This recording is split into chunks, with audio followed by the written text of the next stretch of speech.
আসসালামু আলাইকুম। হাইতু সাবা হইতে পড়া হইতেছে মুতার যুদ্ধ। হজরত ওরওয়া ইবনে জুবাইর রাদিয়াল্লাহু আনহু বলেন, রাসূলুল্লাহ সাল্লাল্লাহু আলাইহি সাল্লাম হিজরতের অষ্টম বছর জুমাদিউল উলা মাসে মুতার দিকে একটি লস্কর প্রেরণ করিলেন। হজরত যায়েদ ইবনে হারিসা রাদিয়াল্লাহু আনহুকে ওয়ার আমির নিযুক্ত করিলেন এবং বলিলেন, হজরত যায়েদ রাদিয়াল্লাহু আনহু যদি শহীদ হইয়া যান তবে হজরত জাফর ইবনে আবি তালেব রাদিয়াল্লাহু আনহু আমির হইবেন। যদি যদি তিনিও শহীদ হইয়া যান তবে লোকদের আমির হজরত আবদুল্লাহ ইবনে রাওয়া রাদিয়াল্লাহু হইবেন। লোকজন সফরের জন্য প্রস্তুতি শেষ করিয়া রওনা হওয়ার জন্য প্রস্তুত হইল। এই লস্করের সংখ্যা 3,000 ছিল। যখন তারা মদিনা হইতে রওনা হইতে লাগিলেন তখন মদিনার লোকজন রাসূলুল্লাহ সাল্লাল্লাহু আলাইহি ওয়াসাল্লামের নির্ধারিত আমিরদেরকে বিদায় জানাইল এবং সালাম করিল। বিদায়ের সময় হজরত আবদুল্লাহ ইবনে রাওয়া রাদিয়াল্লাহু আনহু কাঁদিয়া উঠিলেন। লোকেরা জিজ্ঞাসা করিল, হে ইবনে রাওয়া, আপনি কেন কাঁদিতেছেন? তিনি বলিলেন, মনোযোগ দিয়া শোনো, আল্লাহর কসম, আমার অন্তরে না দুনিয়ার প্রতি মহব্বত রয়েছেন আর না আমাদের সহিত কোনো গভীর সম্পর্ক, বরং আমি রাসূলুল্লাহ সাল্লাল্লাহু আলাইহি ওয়াসাল্লামকে কোরআনের একটি আয়াত তেলাওয়াত করিতে শুনিয়াছি, যাতে দোজখের আগুনের উল্লেখ রহিয়াছে। অর্থ, তোমাদের মধ্যে এমন কেউ নাই যে সেখানে পৌঁছাবে না। ও আপনার পরওয়ারদিগারের অনিবার্য ফয়সালা। এখন আমার জানা নাই সেই আগুনের ভিতর পৌঁছাবার পর কিভাবে বাইর হইব। উহা শুনিয়া মুসলমানগণ বলিলেন, আল্লাহ তাআলা আপনাদের সঙ্গী হন এবং কষ্ট পেরেশানিকে আপনাদের নিকট হইতে দূর করেন আর আপনাদেরকে আমাদের নিকট সহি সালামত ফিরিয়ে আনেন। হযরত আব্দুল্লাহ ইবনে রাওয়া এই কবিতা আবৃত্তি করিলেন, কিন্তু আমি তো রহমান আল্লাহ তাআলার নিকট গুনাহের মাগফিরাত কামনা করি এবং তলোয়ারের এমন প্রশস্ত আঘাত কামনা করি যাতে খুব ফিতনাযুক্ত রক্ত প্রবাহিত হয়, অথবা কোনো তৃষ্ণার্ত দুশমনের হাতে বর্ষার এমন আঘাত যা আমার জীবনলীলা খতম করিয়া দেয়, এবং এমন আঘাত যা আমার নারী ভুঁড়ি ও কলিজা ছিদ্র করিয়া পার হইয়া যায়, যেন লোকজন আমার কবরের নিকট দিয়া অতিক্রমকালে বলে যে, আল্লাহ তাআলা এই গাজীকে হেদায়েত দান করুন, আর সে তো হেদায়েত প্রাপ্ত ছিল। অথবা যখন লোকজন রওনা হওয়ার ওর জন্য প্রস্তুত হইল তখন হজরত আবদুল্লাহ ইবনে রাওয়া রাদিয়াল্লাহু আনহু রাসূলুল্লাহ সাল্লাল্লাহু আলাইহি ওয়াসাল্লামের খেদমতে হাজির হইয়া তাকে বিদায় জানাইলেন এবং এই কবিতা আবৃত্তি করিলেন, আল্লাহ তাআলা আমাকে আপনাকে যত কল্যাণ দান করিয়াছেন উহাকে এমনভাবে বাকি রাখেন যেমন হজরত মুসা আলাইহিস সালামকে দৃঢ় পথ রাখিয়াছিলেন, এবং আপনাকে এমন সাহায্য করেন যেমন তাহাদিগকে করিয়াছিলেন। আমি আপনার মধ্যে কল্যাণে ক্রমবর্ধমান দেখিতেছি, আর আল্লাহ তাআলা জানেন আমি সঠিক দৃষ্টিসম্পন্ন ব্যক্তি। আপনি রাসূল, যে ব্যক্তি আপনার দান ও বিশেষ মনোযোগ হইতে বঞ্চিত হইল প্রকৃতই তার ভাগ্য খারাপ। তারপর লস্কর রওনা হইল এবং রাসূলুল্লাহ সাল্লাল্লাহু আলাইহি ওয়াসাল্লাম তাহাদিগকে বিদায় জানাবার উদ্দেশ্যে মদিনার বাইরে আসিলেন। রাসূলুল্লাহ সাল্লাল্লাহু আলাইহি ওয়াসাল্লাম যখন তাহাদিগকে বিদায় দিয়া ফিরে আসিলেন তখন হযরত আবদুল্লাহ ইবনে রাওয়া রাদিয়াল্লাহু আনহু এই কবিতা আবৃত্তি করিলেন, সালাম হোক সেই মহান ব্যক্তির উপর যাকে আমি খেজুর বাগানের ভিতর বিদায় জানাইয়াছি। তিনি অতি উত্তম বিদায়দানকারী ও অতি উত্তম বন্ধু। অতঃপর এই বাহিনী রওনা হইল এবং সিরিয়ার মান নামক শহরে পৌঁছাইয়া ছাউনি স্থাপন করিল। মুসলমানগণ জানিতে পারিলেন যে হেরাকল 1,00,000 সৈন্য লইয়া সিরিয়ার বালকা এলাকায় মাআব শহরে অবস্থান করিতেছে এবং লাখম, জুজাম, কাইন, বাজা ও বালি গোত্রসমূহের 1,00,000 সৈন্য হেরাকলের নিকট পৌঁছিয়া গিয়াছে। তাদের সর্দার বালিগোত্রীয় এরাসা বংশের এক ব্যক্তি, যার নাম মালিক ইবনে জাফেলা। মুসলমানগণ এই সংবাদ পাইয়া মাওয়ান শহরে 2 রাত্র অবস্থান করত এই বিষয়ে চিন্তা ভাবনা করিতে লাগিলেন। অথবা তারা বলিলেন, আমরা রাসূলুল্লাহ সাল্লাল্লাহু আলাইহি ওয়াসাল্লামের নিকট শত্রু সংখ্যা জানিয়া চিঠি লিখি, তারপর তিনি হয় আমাদিগকে আরও লোকজন দিয়া সাহায্য করিবেন, অথবা তিনি যা হুকুম করিবেন আমরা তা পালন করিব। এই কথার পর হযরত আবদুল্লাহ ইবনে রাওয়া রাদিয়াল্লাহু আনহু লোকদেরকে উৎসাহ দিয়া বলিলেন, হে আমার কওম, যে শাহাদাতকে তোমরা অপছন্দ করিতেছ, প্রকৃতপক্ষে তোমরা সেই শাহাদাত তালাশেই বাহির হইয়াছ। আমরা তো সংখ্যা, শক্তি, আধিক্যের উপর ভিত্তি করিয়া লোকদেরকে সহিত যুদ্ধ করি না, বরং আমরা তো সেই দিনের উপর ভিত্তি করিয়া যুদ্ধ করি, যা দ্বারা আল্লাহ তাআলা আমাদেরকে সম্মান দান করিয়াছেন। সুতরাং চলো, দুই কল্যাণে একটি অবশ্যই মিলবে, হয় দুশমনের উপর বিজয় আর না হয় শাহাদাত। উহা শুনে লোকেরা বলিল, আল্লাহর কসম, ইবনে রাওয়া সত্য বলিয়াছেন। অতএব লোকজন সেখান হইতে সামনে অগ্রসর হইল। যখন তারা বালাকা এলাকার সীমান্তে পৌঁছাইলেন, তখন তারা হেরাকলের রুমি ও আরব বাহিনীকে বালাকা মাসারিফ নামক স্থানে পাইলেন। তারপর শত্রু বাহিনী আরও নিকটবর্তী হইলে মুসলমানগণ মুতা নামক গ্রামে সমবেত হইলেন এবং সেখানেই যুদ্ধ সংগঠিত হইল। মুসলমানগণ নিজেদের বাহিনীকে যুদ্ধের জন্য শৃঙ্খলাবদ্ধ করিলেন এবং বাহিনীর ডান বাহুতে বনু আজরা গোত্রের হযরত কুতাবা ইবনে কাতাদা রাদিয়াল্লাহুকে ও বাম বাহুতে এক আনসারী সাহাবী হযরত আবার ইবনে মালিক রাদিয়াল্লাহুকে আমির নিযুক্ত করিলেন। অতঃপর উভয় বাহিনীর মধ্যে যুদ্ধ আরম্ভ হইল এবং যুদ্ধ প্রচণ্ড আকার ধারণ করিল। হযরত যায়েদ ইবনে হারিসা রাদিয়াল্লাহু রাসূলুল্লাহ সাল্লাল্লাহু আলাইহি ওয়াসাল্লামের দেওয়া ঝান্ডা লইয়া বীরত্বের সহিত লড়াই করিলেন। অবশেষে তিনি শত্রুর বর্ষার আঘাতে আহত হইয়া শাহাদাত বরণ করিলেন।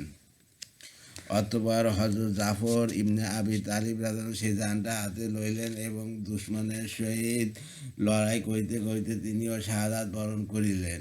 মুসলমানদের মধ্যে হযরত জাফর রাদিয়াল্লাহু প্রথম ব্যক্তি ছিলেন যিনি যুদ্ধের ময়দানে নিজের ঘোড়ার পা কাটিয়া দিলেন।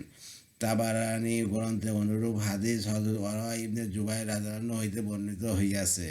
উহাতে আছে যে হযরত জাফর রাদিয়াল্লাহু ঝান্ডা হাতে লইলেন এবং যখন যুদ্ধ প্রচণ্ড আকার ধারণ করিল, তখন তিনি নিজের লাল বর্ণের ঘোড়া হইতে নামিয়া পড়িলেন এবং ঘোড়ার পা কাটিয়া দিলেন। তারপর শত্রুর সহিত যুদ্ধ করিতে করিতে শহীদ হইয়া গেলেন। এবার হযরত জাফর রাদিয়াল্লাহু প্রথম ব্যক্তি যিনি যুদ্ধের মধ্যে ঘোড়ার পা কাটিয়া দিয়াছেন। হযরত ইবনে রাওয়া রাদিয়াল্লাহু প্রতি এর শাহাদাতের আগ্রহে কবিতা আবৃত্তি। হযরত যায়েদ ইবনে আরকাম রাদিয়াল্লাহু বলেন, আমি এতিম ছিলাম এবং হযরত আব্দুল্লাহ ইবনে রাওয়া রাদিয়াল্লাহুর নিকট প্রতিপালিত হইতেছিলাম। তিনি সেই মুতার যুদ্ধের সফরে আমাকে ও তার সঙ্গে উটের পিছনে বসায় লইয়া গিয়াছিলেন। আল্লাহর কসম, এক রাতে তিনি সফর করিতেছিলেন। এমন অবস্থা আমি তাহাকে এই কবিতা আবৃত্তি করিতে শুনিলাম। হে আমার উটনী, যখন তুমি আমাকে নিকটবর্তী করিয়া দিবে এবং হাসা নামক স্থানের পথ 4 দিনের পথ আমার হাওদা বহন করিয়া লইয়া যাইবে, তখন তুমি নিয়ামতের মধ্যে সুখে থাকিও, তোমাকে আর কেউ মন্দ বলিবে না, কেননা আমি তো সেখানে যাইয়া শহীদ হইয়া যাইব। তোমার পিঠে সফর করিবার আর প্রয়োজন থাকিবে না। আর আল্লাহ করেন আমি যেন পিছনে নিজের পরিবারের নিকট ফিরিয়া না যাই এবং সেখান হইতে মুসলমানগণ ফিরে আসিবে আর আমাকে সিরিয়ার জমিনে সেইখানে রাখিয়া আসিবে যেখানে আমার শেষ অবস্থান হইবে। আর আমার শহীদ হওয়ার পর তোমাকে আমার ওই সকল আত্মীয় স্বজন লইয়া যাইবে যারা রহমানের নিকটবর্তী হইবে, কিন্তু আমার সহিত তাদের ভ্রাতৃত্ব সম্পর্ক ছিন্ন হইয়া যাইবে। আর তখন না আমি আপনার জন্মায় এমন বৃক্ষের ফলে পরোয়া করিব আর না খেজুর ফলে পরোয়া করিবে যার মূলে পানি সেচা হইয়াছে। হযরত যায়েদ ইবনে আরকাম রাদিয়াল্লাহু বলেন, আমি তার মুখে শাহাদাতের আগ্রহপূর্ণ এই কবিতা শুনিয়া কাঁদিয়া ফেলিলাম। তিনি আমাকে চাবুক দ্বারা আঘাত করিয়া বলে, দুষ্টু, আল্লাহ তাআলা যদি আমাকে শাহাদাত নসিব করেন তবে তোর কি ক্ষতি? আমি শহীদ হইয়া গেলে তুই আমার হাওয়াদায় বসিয়া মদিনায় ফিরিয়া যাইবি, বিদা। হযরত আব্বাদ ইবনে আবদুল্লাহ ইবনে জুবাইর রাদিয়াল্লাহু বলেন, বনু আমর ইবনে আওফ গোত্রীয় আমার দুধ পিতা আমার নিকট বর্ণনা করিয়াছেন যে, যখন আমার জাফর রাদিয়াল্লাহু শহীদ হইয়া গেলেন, তখন হযরত আব্দুল্লাহ ইবনে রাওয়া রাদিয়াল্লাহু ঝান্ডা ধারণ করিলেন এবং আপন ঘোড়ার পিঠে ঝান্ডা লইয়া অগ্রসর হইলেন। তিনি লড়াইয়ের জন্য ঘোড়া হইতে নামিয়া চাইতেছিলেন, কিন্তু মনের ভিতরে এই ব্যাপারে কিছুটা সংশয় অনুভব করিতেছিলেন। অতএব এই কবিতা পড়িয়া নিজের মনকে এই ব্যাপারে উদ্ধৃত করিলেন, হে আমার মন, তোমাকে কসম দিয়া বলিতেছি, তোমাকে অবশ্যই নিচে নামিতে হইবে। অবশ্যই তুমি হয় স্বেচ্ছায় নামিবে, নতুবা তোমাকে জবরদস্তি নামানো হইবে। যদি কাফেলা সমবেত হইয়া থাকে এবং যুদ্ধের শক্তি প্রদর্শনে তারা উচ্চস্বরে আওয়াজ করিয়া থাকে, তবে তুমি কেন কাপুরুষতা দেখাইতেছ? কি ব্যাপার, তুমি দেখি জান্নাতে যাইতে অপছন্দ করিতেছ? তুমি দীর্ঘ সময় নিশ্চিন্ত জীবনযাপন করিয়াছ, তুমি তো মস্কের তলায় এক কাতরা পানির ন্যায় যে কোনো সময় শেষ হইয়া যাইবে। তিনি এই কবিতাও বলিলেন, হে আমার মন, যদি তুমি কত না হও, তবে একদিন না একদিন তোমাকে মৃত্যু তো বরণ করিতে হইবে।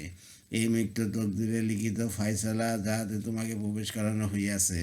তুমি যে জিনিসের আকাঙ্ক্ষা করিয়াছ তা তোমাকে দেওয়া হইয়াছে। যদি তুমি তাদের দুইজন অর্থাৎ হযরত জায়েদ হযরত জাফর রাদিয়াল্লাহু ন্যায় কাজ করো, তবে তুমি হেদায়েতপ্রাপ্ত হইবে। অতঃপর হযরত আব্দুল্লাহ ইবনে রাওয়া রাদিয়াল্লাহু ঘোড়া হইতে অবতরণ করিলেন। এমন সময় তার চাচাতো ভাই তাকে হাড়যুক্ত একটি গোস্তের টুকরা আনিয়া দিলেন এবং বলিলেন, উহা দ্বারা আপনার কোমর শক্ত করিয়া লন, কেননা এই কয়েকদিন আপনি অনেক ক্ষুধা কষ্ট সহ্য করিয়াছেন। তিনি তার হাত হইতে গোস্তের টুকরা লইয়া এক কামড় খাইলেন। ইতিমধ্যে তিনি ময়দানে একদিকে লোকদের হামলার শোরগোল শুনিতে পাইলেন। তখন নিজেকে তিরস্কার করিয়া বলিলেন, উহারা তো প্রাণের বাজি ধরিয়া যুদ্ধ করিতেছে, আর তুমি দুনিয়া লইয়া মশগুল রইয়াছ। তারপর হাতের গোস্তের টুকরা ছুঁড়িয়া ফেলিয়া তলোয়ার লইয়া অগ্রসর হইলেন এবং কাফেরদের সহিত যুদ্ধে লিপ্ত হইলেন। অবশেষে শাহাদাত বরণ করিলেন। বিদা। হযরত জাফর রাদিয়াল্লাহু কবিতা আবৃত্তি। হযরত আব্দাদ ইবনে আব্দুল্লাহ ইবনে জুবাইর রাদিয়াল্লাহু বলেন, বনু মুররা ইবনে আওফ গোত্রীয় আমার দূত পিতা, তিনি মুতার যুদ্ধে অংশগ্রহণ করিয়াছিলেন। তিনি আমার নিকট বর্ণনা করিয়াছেন যে, আল্লাহর কসম, সেই দৃশ্য যেন এখনও আমার চোখের সামনে ভাসিতেছে। যখন হযরত জাফর রাদিয়াল্লাহু নিজের লাল বর্ণ ঘোড়া হইতে নামিয়া পড়িলেন এবং উহার পা কাটিয়া দিলেন, অথবা কাফেরদের সহিত যুদ্ধ করিতে করিতে শাহাদাত বরণ করিলেন, তিনি তখন এই কবিতা আবৃত্তি করিতেছিলেন। হে লোক সকল, জান্নাত কতই না সুন্দর, আর কতই না সুন্দর উহার নিকটবর্তী হওয়া। জান্নাত বড়ই উত্তম জিনিস, আর অত্যন্ত শীতল উহার পানি। রুমীদের আযাবের সময় নিকটবর্তী হইয়া গিয়াছে। তারা কাফের, তাদের পরস্পর কোনো সম্পর্ক নাই। যুদ্ধের ময়দানে যখন তাদের সম্মুখীন হইয়াছি, তখন তাদেরকে তলোয়ার দ্বারা আঘাত করা আমার উপর জরুরি হইয়া গিয়াছে। বিদা। ইয়ামামার যুদ্ধ। হযরত জায়েদ ইবনে খাত্তাব রাদিয়াল্লাহু ছেলে হযরত আব্দুর রহমান রাদিয়াল্লাহু বলেন, ইয়ামামার যুদ্ধের দিন মুসলমানদের ঝান্ডা হযরত জায়েদ ইবনে খাত্তাব রাদিয়াল্লাহু বহন করিতেছিলেন। প্রথম দিকে মুসলমানদের পরাজয় হইল এবং মুসাইলামা কাযাবের গোত্র হানিফিয়া মুসলমানদের পদতলিত বাহিনীর ওপর বিজয় লাভ করিল। হযরত ইবনে খাত্তাব রাদিয়াল্লাহু মুসলমানদের উদ্দেশ্যে বলিলেন, তোমরা নিজেদের অবস্থান স্থলে ফিরিয়া যাইও না, পদাতিক বাহিনীর পরাজয় হইয়াছে। অতঃপর উচ্চস্বরে বলিতে লাগিলেন, আয় আল্লাহ, আমার সঙ্গীগণ যা করিয়াছে আমি আপনার নিকট উহা হইতে ক্ষমা চাইতেছি। আর মুসাইলামা ও মুহাক্কাম ইবনে তুফাইল যে ফিতনা সৃষ্টি করিয়াছে, উহা হইতে নিজের পবিত্রতা ঘোষণা করিতেছি। তারপর মজবুতভাবে ঝান্ডা ধারণ করে অগ্রসর হইলে এবং শত্রুর ভিতরে প্রবেশ করিয়া তলোয়ার চালনা করিতে করিতে শাহাদাত বরণ করিলেন। তার উপর আল্লাহ তাআলার রহমত বর্ষিত হোক, ঝান্ডা পড়িয়া গেল। হযরত আবু হুযাইফা রাদিয়াল্লাহু গোলাম হযরত সালেম রাদিয়াল্লাহু আসিয়া ঝান্ডা উঠাইয়া লইলেন। মুসলমানগণ বলিলেন, হে সালেম, আমরা তোমার দিক হইতে কাফেরদের আক্রমণের আশঙ্কা করিতেছি। হযরত সালেম রাদিয়াল্লাহু বলিলেন, যদি আমার দিক হইতে কাফেররা তোমাদের উপর আক্রমণ করিতে সফল হয়, তবে আমি কুরআনের অত্যন্ত খারাপ বাহক, অর্থাৎ আমার দিক হইতে কাফেরদের সমস্ত আক্রমণকে আমি প্রতিহত করিব। হযরত জায়েদ ইবনে খাত্তাব রাদিয়াল্লাহু হিজরি 12 সনে এই যুদ্ধে শাহাদাত বরণ করিলেন। হযরত সাবেদ ইবনে কায়েস ইবনে সামাস রাদিয়াল্লাহু কন্যা একটি হাদিস বর্ণনা করিয়াছেন। উক্ত হাদিসে বর্ণিত হইয়াছে যে, হযরত আবু বকর রাদিয়াল্লাহু যখন ইয়ামামা ও মুসাইলামা কাযযাব সহ মুরতাদের বিরুদ্ধে যুদ্ধে যাওয়ার জন্য মুসলমানদেরকে আহ্বান জানাইলেন, তখন এই যুদ্ধে যাওয়ার জন্য যে সমস্ত মুসলমান প্রস্তুত হইলেন, তাদের সহিত হযরত সাবেদ ইবনে কায়েস রাদিয়াল্লাহু রওনা হইলেন। যখন মুসলমানদের সহিত মুসাইলামা কাযযাব ও বনু হানিফার যুদ্ধ হইল, তখন মুসলমানদের 3 বার পরাজয় হইল। এই অবস্থা দেখে হযরত সাবেদ ও হযরত আবু হুযাইফা রাদিয়াল্লাহু গোলাম হযরত সালেম রাদিয়াল্লাহু বলিলেন, আমরা রাসূলুল্লাহ সাল্লাল্লাহু আলাইহি ওয়াসাল্লামের সঙ্গে থাকিয়া এইভাবে যুদ্ধ করি নাই। সুতরাং তারা উভয় গর্ত খনন করিলেন এবং উভয় সেই গর্তের ভিতর দাঁড়াইয়া যুদ্ধ করিতে করিতে শাহাদাত বরণ করিলেন। গর্তের ভিতর এই জন্য দাঁড়াইলেন যাহাতে যুদ্ধের ময়দান হইতে পলায়ন করিতে না পারেন। তাবরানি। হজরত মুহাম্মদ ইবনে সাবেত ইবনে কায়েস ইবনে সামাস রাদিয়াল্লাহু বলেন, ইয়ামামার যুদ্ধের দিন যখন মুসলমানদের সাময়িক পরাজয় হইল, তখন হজরত হুযায়ফা রাদিয়াল্লাহু গোলাম হজরত সালেম রাদিয়াল্লাহু বলিলেন, আমরা রাসূলুল্লাহ সাল্লাল্লাহু আলাইহি ওয়াসাল্লামের সঙ্গে থাকিয়া তো এইভাবে যুদ্ধ করি নাই। সুতরাং তিনি নিজের জন্য একটি গর্ত খনন করিয়া উহার ভিতর দাঁড়াইয়া গেলেন। সেই দিন মুজাহিদের ঝান্ডা তার হাতে ছিল, ততবা তিনি লড়াই করিতে করিতে শহীদ হইয়া গেলেন। আল্লাহ তাআলা তার উপর রহমত বর্ষণ করুন। তার শাহাদাত হযরত আবু বকর রাদিয়াল্লাহু তাআলার খেলাফত আমলে হিজরি 12 সনে ইয়ামামার যুদ্ধে হইয়াছে। যুদ্ধের ময়দানে হজরত আবদাদ রাদিয়াল্লাহু আহ্বান। হজরত আবু সাঈদ খুদরি রাদিয়াল্লাহু বলেন, আমি হজরত আবদাদ ইবনে বিশর রাদিয়াল্লাহুকে এইরূপ বলিতে শুনিয়াছি যে, হে আবু সাঈদ, আজ রাতে আমি স্বপ্নে দেখিয়াছি যে আমার জন্য আসমান খোলা হইয়াছে, আমি উহার ভিতরে প্রবেশ করিয়াছি, তারপর আসমান বন্ধ করিয়া দেওয়া হইয়াছে। এই স্বপ্নের ব্যাখ্যা এইভাবে, ইনশাআল্লাহ আমার শাহাদাত নসিব হইবে। আমি তাকে বলিলাম, আল্লাহর কসম, তুমি খুবই ভালো স্বপ্ন দেখিয়াছ। সুতরাং আমি হজরত আবদাদ ইবনে বিশর রাদিয়াল্লাহুকে দেখিয়াছি, তিনি উচ্চস্বরে আনসারদের বলিতেছিলেন, নিজেদের তলোয়ারের খাপ ভাঙিয়া ফেলো। অর্থাৎ এখন এমন প্রচণ্ডভাবে যুদ্ধ করিতে হইবে যে তলোয়ার ভাঙিয়া যাইবে, উহার জন্য আর খাপের প্রয়োজন হইবে না। আর তোমরা অন্যান্য লোকদের হইতে আলাদা হইয়া যাও। তিনি বলিতে লাগিলেন, তোমরা আমাদেরকে আলাদা করিয়া দাও, তোমরা আমাদেরকে আলাদা করিয়া দাও। অতএব 400 জন আনসারী সাহাবা পৃথকভাবে সমবেত হইলেন। তাদের সহিত আনসার ব্যতীত আর কেউ ছিল না। হজরত আবদাদ ইবনে বিশর রাদিয়াল্লাহু, হজরত আবু দুজানা রাদিয়াল্লাহু ও হজরত বারা ইবনে মালিক রাদিয়াল্লাহু এই 400 জনের অগ্রভাগে ছিলেন। তারা অগ্রসর হইতে হইতে সেই বাগানের দ্বারে পৌঁছাইলেন, যার ভিতর মুসলমান কাযযাব আপন সৈন্যদের সহিত অবস্থান করিতেছিল। সেখানে পৌঁছায় আনসারী সাহাবীরা প্রচণ্ডভাবে যুদ্ধ করিলেন। হজরত আব্বাস ইবনে বিশর রাদিয়াল্লাহু শহীদ হইয়া গেলেন। হজরত আবু সাঈদ খুদরি রাদিয়াল্লাহু বলেন, তাহার চেহারায় এত আঘাত লাগিয়াছিল যে আমি তাহার চেহারা দেখিয়া চিনিতে পারি নাই, বরং তাহার শরীরের ওপর এক আলামত দ্বারা তাকে চিনিতে পারিয়াছি। যুদ্ধের ময়দানে হজরত আবু আকিল রাদিয়াল্লাহুর আহ্বান। হজরত জাফর ইবনে আবদুল্লাহ ইবনে আসলাম হামদানি রাদিয়াল্লাহু বলেন, ইয়ামামার যুদ্ধের দিন মুসলমানদের মধ্যে সর্বপ্রথম হজরত আবু আকিল উনাইফি রাদিয়াল্লাহু আহত হইলেন। তার কাঁধ ও দিলের মাঝখানে তীর লাগিয়া উহা বাঁকা হইয়া গিয়াছিল, যে কারণে তিনি শহীদ হন নাই। অথবা তার সেই তীর বাইর করা হইল, এই তীর লাগার দরুন তার বাম দিক দুর্বল হইয়া গিয়াছিল। এই ঘটনা দিনের প্রথমাংশে ঘটিয়াছিল, তাকে উঠাইয়া তাঁবুতে আনা হইল। তারপর যখন যুদ্ধ প্রচণ্ড আঘাত ধারণ করিল এবং মুসলমানগণ পরাজিত হইয়া পিছু হটিতে হটিতে নিজেদের ছাউনি হইতে পিছনে সরিয়া গেল, তখন হজরত আবু আকিল রাদিয়াল্লাহু আহত ও দুর্বল অবস্থায় পড়িয়া থাকিয়া শুনিতে পাইলেন যে হজরত মাআন ইবনে আদি রাদিয়াল্লাহু আনসারদেরকে উচ্চস্বরে আওয়াজ দিয়া যুদ্ধের জন্য উৎসাহিত করিতেছেন এবং বলিতেছেন, তোমরা আল্লাহর উপর ভরসা করো, আল্লাহর উপর ভরসা করো, আপন শত্রুদের উপর আবার আক্রমণ করো। হজরত মাওয়ান রাদিয়াল্লাহু লোকদের আগে আগে দ্রুত অগ্রসর হইতেছিলেন। এই সমস্ত তখন হইতেছিল যখন আনসারগণ বলিতেছিলেন যে, আমাদের আনসারদের অন্যদের হইতে আলাদা করিয়া দাও, আমাদের আনসারদেরকে অন্যদের থেকে আলাদা করিয়া দাও।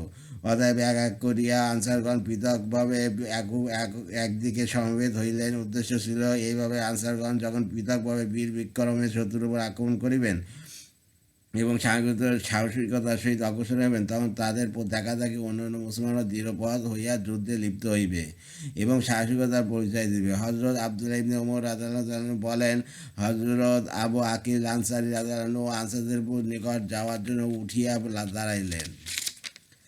আমি বললাম, হে আবু আকিল, আপনি কি চাইতেছেন? আপনার মধ্যে তো যুদ্ধ করার শক্তি নাই। তিনি বললেন, ঘোষণাকারী আমার নাম লইয়া ঘোষণা দিয়াছে। আমি বলিলাম, সে তো বলিতেছে, হে আনসারগণ, যুদ্ধের জন্য ফিরে আসো, আহতদেরকে ডাকিতেছে না, বরং যারা যুদ্ধ করার শক্তি রাখে তাদেরকে ডাকিতেছে। হজরত আবু আকিল রাদিয়াল্লাহু বলেন, আহত হইলেও আমি তো আনসারদের মধ্য হইতে একজন, অতএব আমি এই ডাকে সাড়া দিব, যদিও আমাকে হামাগুড়ি দিয়া যাইতে হয়। হজরত ইবনে ওমর রাদিয়াল্লাহু বলেন, হজরত আবু আকিল রাদিয়াল্লাহু কোমর বাঁধিলেন এবং ডান হাতে খোলা তলোয়ার লইয়া আওয়াজ দিতে লাগিলেন, হে আনসারগণ, হুনাইনের যুদ্ধের ন্যায় শত্রুর ওপর পুনরাবার আক্রমণ করো। আনসারগণ সকলে সমবেত হইলেন, আল্লাহ তাআলা তাদের উপর রহমত বর্ষণ করুন, এবং অত্যন্ত বীরত্বের সহিত মুসলমানদের অগ্রভাগে শত্রুর দিকে অগ্রসর হইতে লাগিলেন। অবশেষে শত্রুদিগকে মুসুদের ময়দান ছাড়িয়া বাগানের ভিতর ঢুকিয়া পড়িতে বাধ্য হইলেন। শত্রু ও মুসলমানগণ পরস্পরে একে অপরের ভিতর ঢুকিয়া মিশ্রিত হইয়া গেল এবং আমাদের ও তাহাদের মধ্যে পরস্পর তলোয়ার চলিতে লাগিল। হজরত ইবনে ওমর রাদিয়াল্লাহু বলেন, আমি হজরত আবু আকিল রাদিয়াল্লাহুকে দেখিলাম, তার হাত কাঁধ হইতে কাটিয়া মাটিতে পড়িয়া আছে। তার শরীরে 14টি আঘাত ছিল, যার প্রত্যেকটি আঘাত প্রাণ নাশকারী ছিল। আল্লাহর দুশমন মুসাইলামা মারাই পড়িল। হজরত আবু আকিল রাদিয়াল্লাহু আহত অবস্থায় মাটিতে পড়িয়াছিলেন এবং তার শেষ নিঃশ্বাসের সময় ঘনিয়া আসিয়াছিল। আমি ঝুঁকিয়া তাকে ডাকিলাম, হে আবু আকিল। তিনি বলিলেন, লাব্বাইক, হাজির আছি। তারপর অস্পষ্ট ভাষায় জিজ্ঞাসা করিলেন, জয় কাহাদের হইয়াছে? আমি বললাম, আপনি সুসংবাদ গ্রহণ করুন, মুসলমানদের জয় হইয়াছে। তারপর উচ্চ আওয়াজে বলিলাম, আল্লাহর দুশমন কতল হইয়াছে। তিনি আল্লাহ তাআলা হাম করার উদ্দেশ্যে আসমানের দিকে আঙ্গুলি উঠাইলেন, তারপর তিনি ইন্তেকাল করিলেন। আল্লাহ তাআলা তার উপর রহমত বর্ষণ করুন। হজরত ইবনে আব্বু ওমর রাদিয়াল্লাহু বলেন, মদিনায় ফিরে আমি হজরত ওমর রাদিয়াল্লাহুর নিকট তার অবস্থা বর্ণনা করিলাম। তিনি বললেন, আল্লাহ তাআলা তার উপর রহমত বর্ষণ করুন। তিনি সর্বদা শাহাদাত চাইতেন, আর আমার জানা মতে তিনি আমাদের নবী করিম সাল্লাল্লাহু আলাইহি সাল্লামের উত্তম সাহাবাদের মধ্যে একজন ছিলেন এবং প্রথম যুগে ইসলাম গ্রহণ করিয়াছিলেন। তাবরানী। হজরত সাবেদ ইবনে কায়েস রাদিয়াল্লাহু শাহাদাতের আগ্রহ। হজরত আনাস রাদিয়াল্লাহু বলেন, ইয়ামামার যুদ্ধের দিন যখন মুসলমানদের প্রথম দিকে পরাজয় হইল, তখন আমি দেখিলাম হজরত সাবেদ ইবনে কায়েস রাদিয়াল্লাহু খুশবু লাগাইয়া যুদ্ধের ময়দানে যাওয়ার জন্য প্রস্তুত হইতেছেন। আমি তাহাকে বলিলাম, চাচা যান, আপনি কি দেখিতেছেন না যে মুসলমানরা পরাজিত হইয়া পলায়ন করিতেছে? তিনি বলিলেন, আমরা রাসূলুল্লাহ সাল্লাল্লাহু আলাইহি ওয়াসাল্লামের সঙ্গে থাকা অবস্থায় এইরূপে যুদ্ধ করি নাই। তোমরা বারবার পরাজয় বরণ করিয়া দুশমনদেরকে খারাপ অভ্যাসে অভ্যস্ত করিয়া দিয়াছ।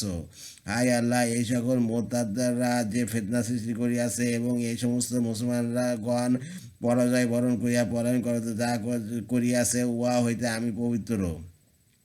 তারপর তিনি কাফেরদের সহিত যুদ্ধ আরম্ভ করিয়া দিলেন এবং শাহাদাত বরণ করিলেন। অথবা হাদিসের আরও অংশ বর্ণিত হইয়াছে, ফাতহুল বারী গ্রন্থে আছে যে, ইয়ামা যুদ্ধের দিন যখন মুসলমানদের পরাজয় হইল, তখন হজরত সাবেদ ইবনে কায়েস রাদিয়াল্লাহু বলিলেন, আমি এই সকল মোরতাদের প্রতি ও তারা যে জিনিসের ইবাদত করে উহার প্রতি অসন্তুষ্ট, আর মুসলমানগণ পরাজিত হইয়া পলায়ন করত যা করিতেছে, আমি উহার প্রতিও অসন্তুষ্ট।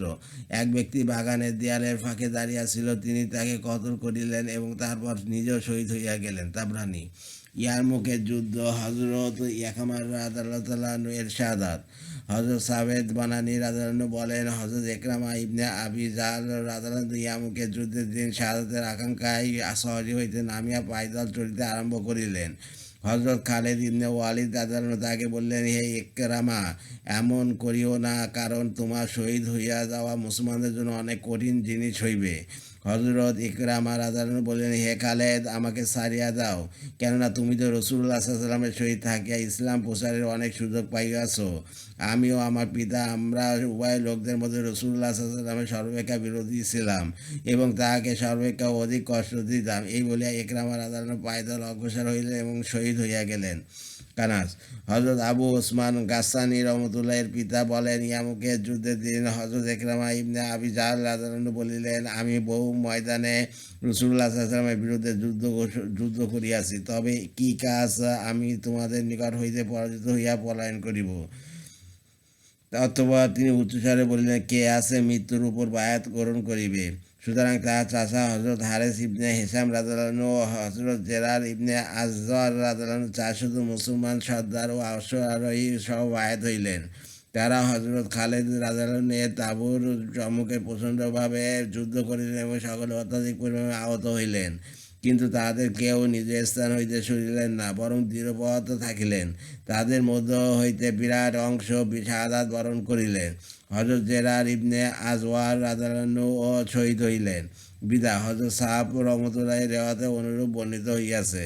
তবে উহাতে এইরূপ বর্ণিত হইয়াছে যে সেই 400 জন মুসলমানদের মধ্যে অল্প কিছু সংখ্যক ব্যতীত অধিকাংশই শহীদ হইয়াছেন। তার মধ্যে হযরত জেরার ইবনে আজওয়ার রাদিয়াল্লাহু ছিলেন। সকালবেলা হযরত ইকরামা ইবনে আবি জাহল রাদিয়াল্লাহু তার ছেলে হযরত আমর রাদিয়াল্লাহুকে হযরত খালিদ রাদিয়াল্লাহুর নিকট আনা হইল। তারা উভয় অত্যধিক আহত ছিলেন। হযরত খালিদ রাদিয়াল্লাহু হযরত ইকরামা রাদিয়াল্লাহুর মাথা আপন উরুর ওপর, হযরত আমর রাদিয়াল্লাহুর মাথা আপন পায়ের গোছার ওপর রাখিলেন। তিনি তাদের উভয়ের চেহারা পরিষ্কার করিয়া দিয়াছিলেন এবং হলকের মধ্যে অল্প অল্প করিয়া পানি দিতেছিলেন। আর বলিতেছিলেন, ইবনে হানজালা অর্থাৎ হযরত উমর রাদিয়াল্লাহু বলিয়াছিলেন, আমরা শহীদ হইব না, তারা সঠিক নয়, আমাদেরকে আল্লাহ তাআলা শাহাদাত দান করিয়াছেন। তাবরানী। আল্লাহ রাসূলের শাহাদাতের আগ্রহ সম্পর্কে সাহাবা রাদিয়াল্লাহুদের বাকি ঘটনা বলি। হযরত আমর রাদিয়াল্লাহু শাহাদাতের আগ্রহ। হযরত আবুল বাগদারি ও হযরত মাইসারা রাদিয়াল্লাহু বলেন, স্টিফেনের যুদ্ধের দিন হযরত আম্মার ইবনে ইয়াসির রাদিয়াল্লাহু যুদ্ধ করিতেছিলেন।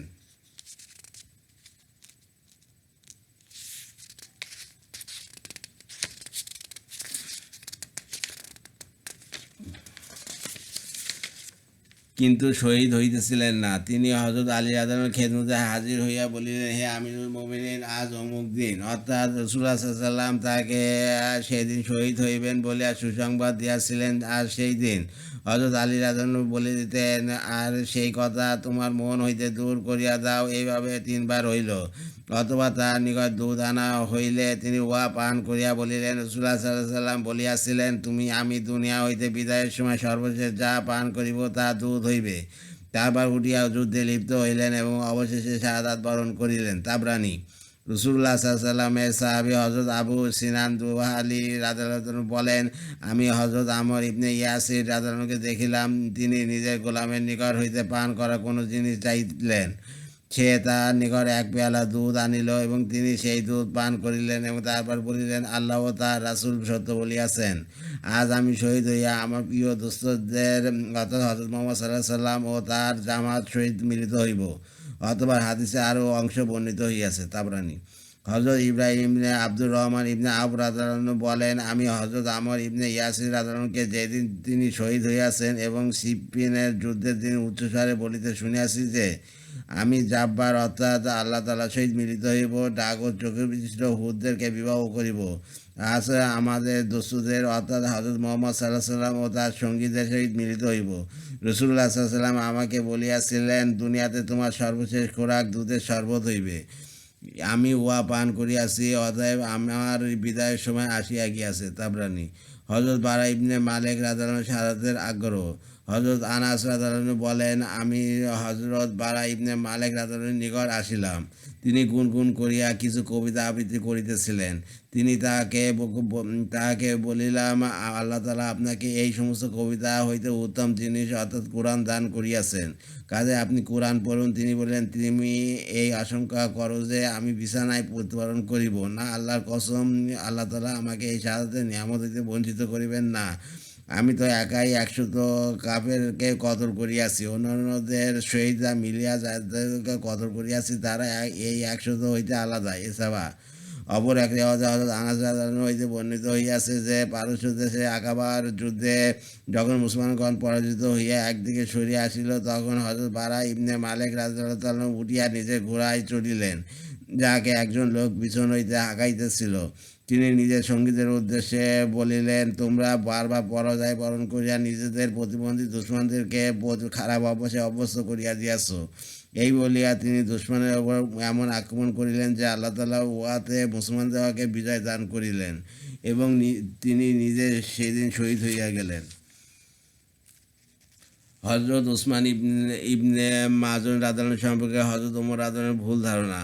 উবাইদুল্লাহ ইবনে আব্দুল্লাহ ইবনে উতবা রহমতুল্লাহ বর্ণনা করেন, তার নিকট এই সংবাদ পৌঁছাইছে যে হযরত ওমর ইবনে খাত্তাব রাদিয়াল্লাহু বলিয়াছেন, হযরত ওসমান ইবনে মাযুন রাদিয়াল্লাহু আনহু শহীদ না হইয়া স্বাভাবিকভাবে মৃত্যুবরণ করিলেন, তখন আমার দৃষ্টিতে তার মর্যাদা অনেক কমিয়া গেল। আমি মনে মনে বলিলাম, এই ব্যক্তিকে দেখো, সে দুনিয়া হইতে অনেক দূরে সরিয়া থাকিত, তদুপরি স্বাভাবিক মৃত্যুবরণ করিল না, শাহাদাত নসিব হইল না।